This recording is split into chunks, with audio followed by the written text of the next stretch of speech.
인천 제물포역 근처에서 백령도 작업을 하고 있는 시각예술가 최정숙입니다.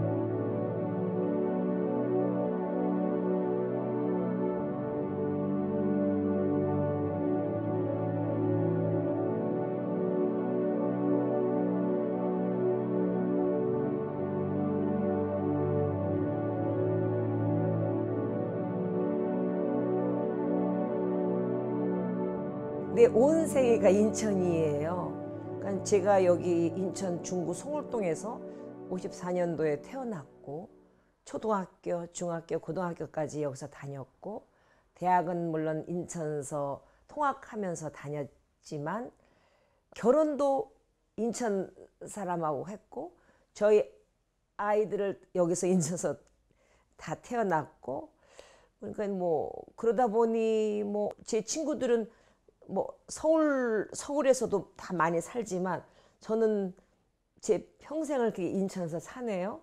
그림 그리다가 갤러리 하고 해방 문화 운동하고 늘 인천만 얘기를 했었어요. 그러니까 인천은 그냥 저 최정숙인 것 같아요. 그냥. 네.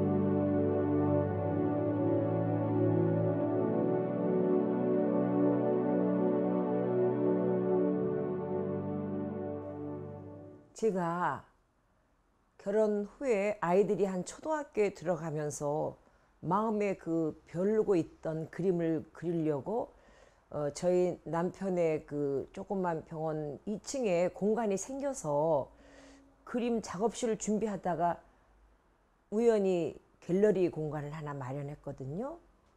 그때 이후로 그림을 그리고 싶어도 그림을 그리게 되지 않고 계속 기획전을 열고 뭐 전시 준비하다 보니까 그림하고 점점 멀어지게 됐는데 정말 바깥에 보이는 거는 갤러리 오너로서의 모습을 보였지만 제 마음에서는 계속 갈등이 일어났어요. 내가 이런 삶을 살려고 한 건 아닌데 너 왜 그러니? 너 이거 아니잖아. 이런 거에 대한 정체성에 제 혼란이 와서 도저히 이러면 안 되겠다. 그래서 이제 99년도에 작업을 하고 나서 제 자신에게 약속을 했어요. 한 10여 년을 갤러리하고 해방 문화를 하고 제가 이제는 그 점을 찍고 여기서 벗어나자. 그래서 그때에 제가 자료집을 하나 만들었던 것이 해방 아트 컬처라는 책을 만들고 전시와 해방 문화 일을 했던 걸 정리하고 2003년도에 그거에서 나왔어요.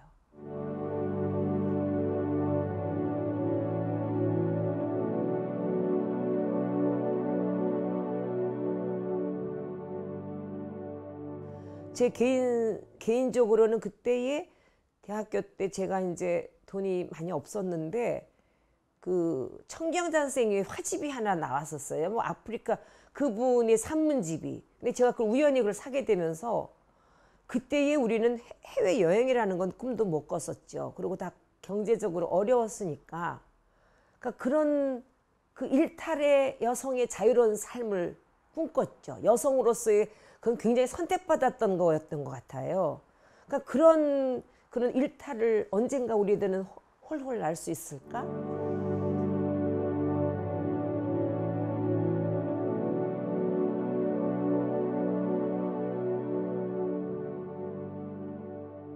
평화미술 프로젝트를 통해서 백령도 그림을 그리다 보니까 저는 이제 인천의 그림을 담은 것은 아니고 인천의 바다를 통해서 인천과 백령도라는 그 바다로 연결되어 있는 그것이 제 어릴 적부터 제 이 기억 속에 피부 속에 바다가 이미 들어와 있었던 거예요. 그러니까 저는 지금의 이제 뭐 백령도의 타이틀에 백령도 그림을 그리지만 백령도는 섬이잖아요. 그럼 바다가 이미 그 주변에 있으니까 바다를 그리다 보니까 그 바다가 그냥 저는 인천이라고 생각이 들어요. 그 바다가. 그러니까 뭐 인천의 어떤 장소성을 그리는 것이 아니라 인천의 바다. 전 그 바다를 그리고 있는 거지요. 그래서 제가 작년에 개인전을 할 적에 제 명제가 인천은 바다다, 인천은 섬이다, 그렇게 이제 생각을 하고 작업을 했습니다.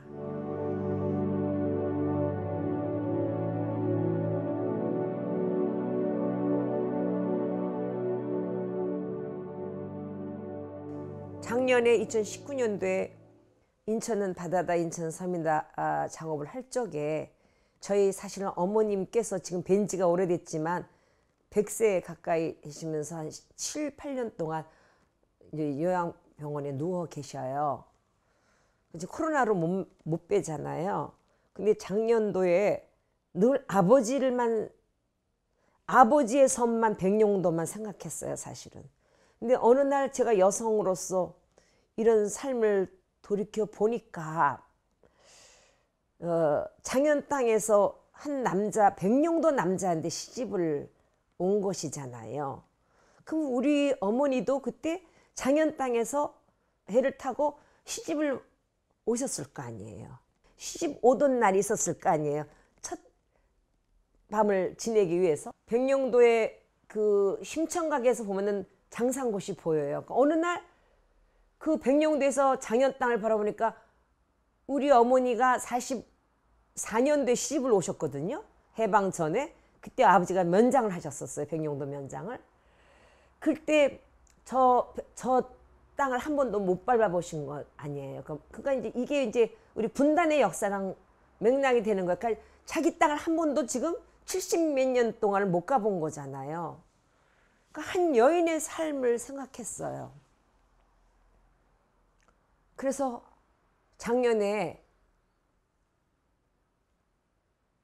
우리 집 근처에 한이바다, 그 한이바다를 하면서 한이바다랑 어머니의 바다를 연결을 시켜서 그 어머니가 시집 온 날로 해서 300호를 제가 집에서 이렇게 놓고 어머니에 대한 오마주로 그 그림을 그렸어요. 그러니까 제 속에는 백령도의 아버지의 바다, 그때는 두무지를 통해서 그 깊고 깊은 남성성에 대한 바다였다면 지금은 한이바다를 통해서 어머니의 여성성으로 담긴 어머니의 바다를 그리면서 그것이 저한테는 가장 의미 있는 거라고 생각이 됩니다.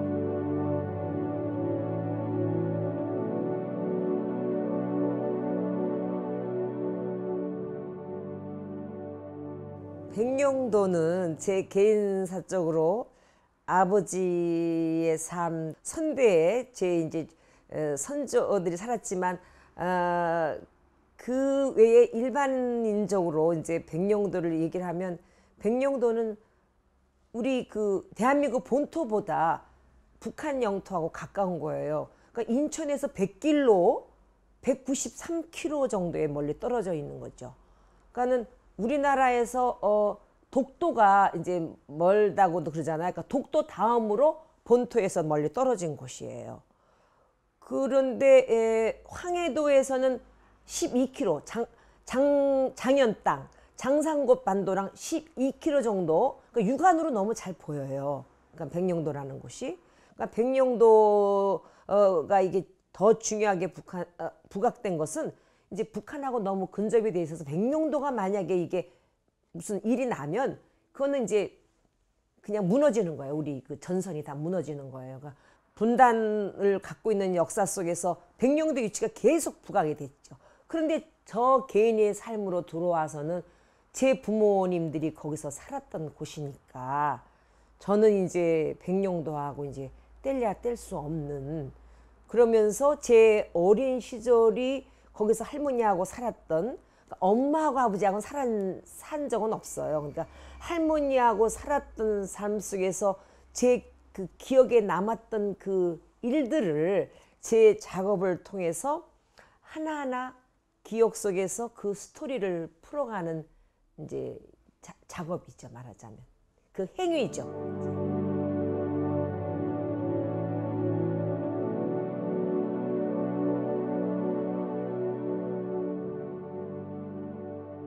제가 91년도, 90년대 초에는 인천에 문화예술과라는 것도 없었고요. 전시를 할 수 있는 공간도 없었고요. 지방자치제가 94년도에 되면서 지자체에 그런 문화 공간들이 생기기 시작해서 지금의 상징적인 인천 문화의 상징인 인천문화예술회관이 그때 세워졌죠. 근데 제가 문화운동을 하려고 해반 갤러리를 시작한 건 아니었어요. 갤러리 전시를 해도 계속 손해만 보잖아요. 누가 그 공간을 유지한다는 것은 그림이 팔려야 되는데 그 일이 이루어지지 않음으로써 어떤 대안이 있었냐면, 인천은 왜 이렇게 문화의 불모지일까?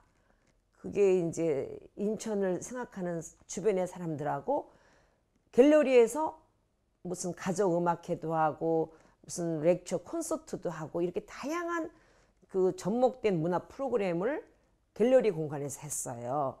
근데 그렇게 하면서 이렇게 한 분, 두 분씩 인천의 뜻이 갖고 있는 주위의 분들이 모이면서 우리 한번 어떤 문화 포럼을 해보자. 인천을 한번 알아보자. 인천을 공부해보자. 그렇게 여러 사람들이 모이면서 그 단초가 이제 인천 문화 운동, 해반 문화 사랑회 그 단체를 만든 것이 30년을 이어온 거예요. 지금 1991년에 시작했으니까 내년이 2021년이죠. 딱 30주년이 됐네요.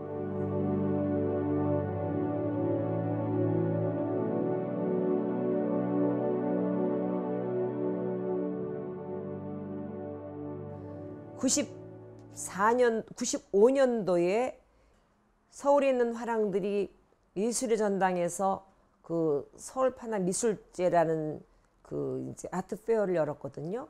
그 전시의 특별전을 인천에 유치를 해서 종합 그 문화예술회관에서 아트 페어를 열었죠. 그러니까 지금 그때다 생각하면은 인천의 큰 문화 행사가 민간인이 만든 행사가 많이 없었기 때문에 관람 그 막 오프닝을 하면 굉장히 많은 사람들이 이렇게 행사를 했었어요.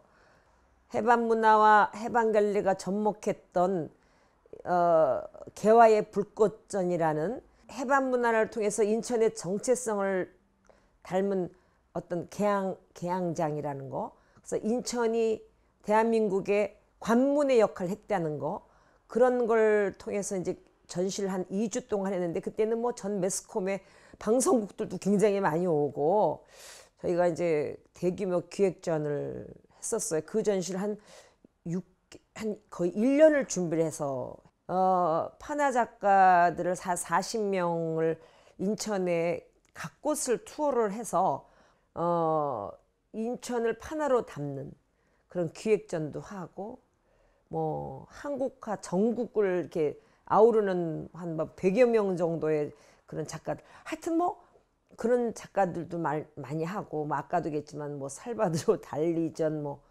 이런 전시들을 그렇게 좀 많이 했었죠. 그러니까 개인의 갤러리가 인천 지역사회에서 뭐 지금 이제 아직 시립미술관은 없지만 뭐 이렇게 시나 이런 데서 해야 되지만, 제가 여쭙지 않게 능력도 안 되지만 의욕을 갖고 인천을 알리기 위해서 인천하고의 그 교류되는 그런 전시들을 많이 했고요. 해반 문화라는 거는 인천이라는 브랜드 가치가 안 했을 때 과연 인천에 드러내야 될 정체성이 무엇이냐, 그리고 왜 인천은 사람들이 다 떠나가느냐, 또 인천의 그런 어떤 그 기득권이나 이런 걸 가지고 있는 사람들이 인천에 살지 않고 왜 인천에 정주하지 않느냐, 이런 걸 갖고 이제 이제 그 앙케이드 같은 거, 또 보고서, 그런 게 이제 문화정책개발원의 연구원들하고 해서 인천의 미래로 가야 되는 2020에 대한 그런 비전 같은 거, 그런 걸 문화정책 포럼 이런 책자들을 다 연구 보고서들을 많이 만들었어요. 그러나 그것은 제 개인이 한 것이 아니라 해반에 그 모여있던 그 인맥 자원들이 모여서 이제 인천의 어떤 기초적인 그러한 것들을 정책으로 될 수 있는 아이디어를 담은 책들을 많이 이제 발간을 했죠. 네.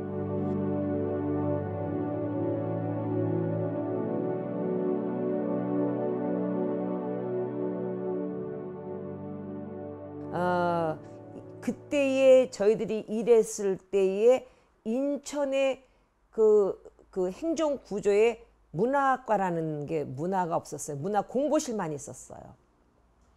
그러니까 문화 일을 하는 데가 없었다는 거죠.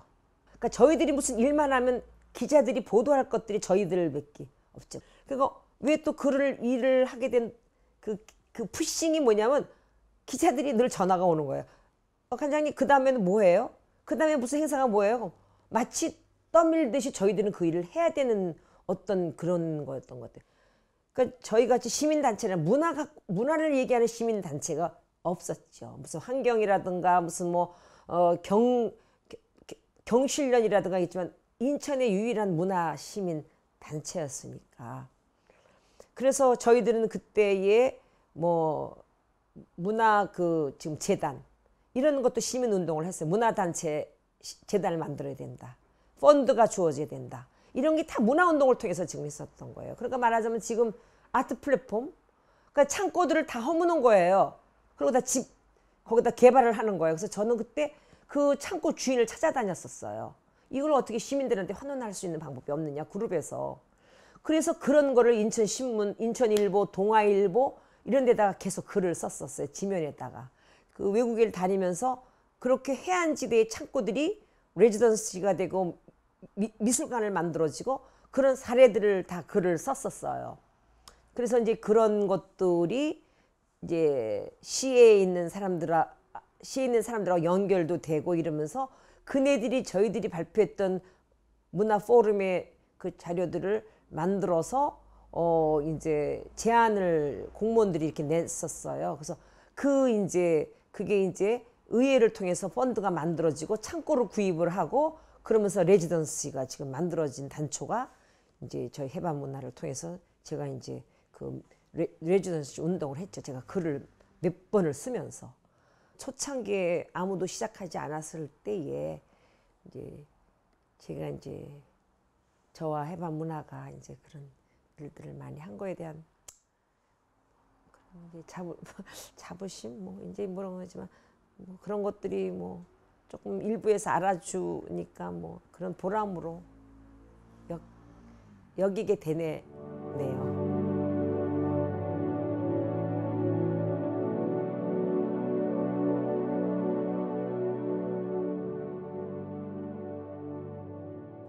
여기는 지역성이 그렇게 많이 없어요. 그러니까 어디는 지역이 똘똘 뭉쳐서 외지인들에 대한 것도 이렇게 굉장히 강한데 인천의 어떤 항구적일까? 인천은 외지인들이 굉장히 많아요. 한 80%가 외지인이에요.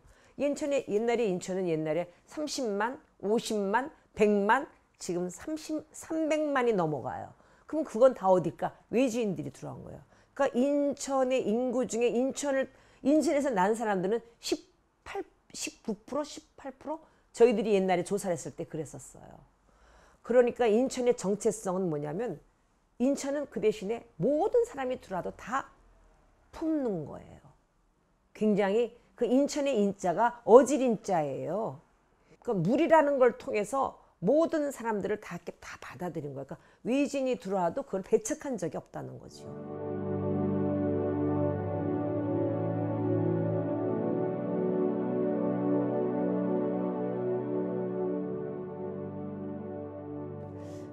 제가 이제 지금으로서는 어떤 그 테마를 바꾸거나 이르기에는 제가 어느덧 나이가 많이 먹었어요.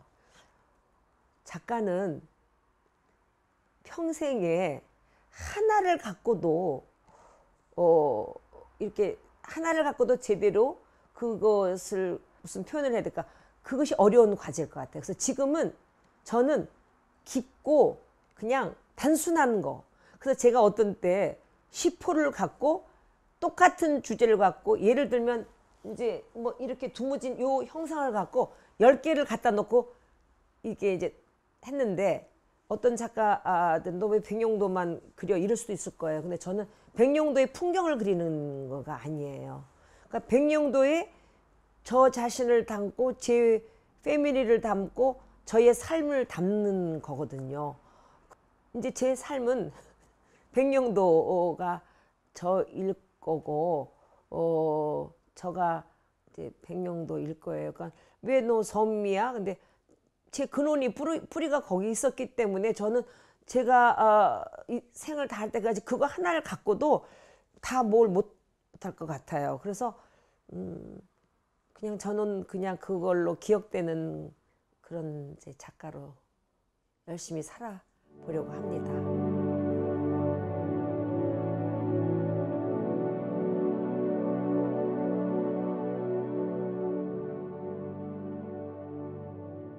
작가가 미술을 전공한 작가들이 결국은 다 작가가 되지는 않더라고요. 근데 그때 젊었을 때는 출판사상은 똑같은 거예요. 근데 작가가 되고 안 되냐는 결국은 이제 뭐냐면 포기하지 않는 거죠. 이제 작업실도 없어지고 자기 여건이 경제적이 어렵고 이래서 결국 작가 활동을 포기하는데 저는 이제 제가 지금 이 자리까지 온 것도 포기하지 않았다는 이 근저에 그거를 계속 제가 마인드 컨트롤 했었어요. 너는 언젠가 그림을 그려야 돼. 너는 언젠가 할 거야. 너는 할 수 있어. 혹시 못하면 정말 스케치북에 낙서라도 하고 드로잉이라도 하는 그 자세를 끝까지 가면 언젠가 그 기회가 온다는 거.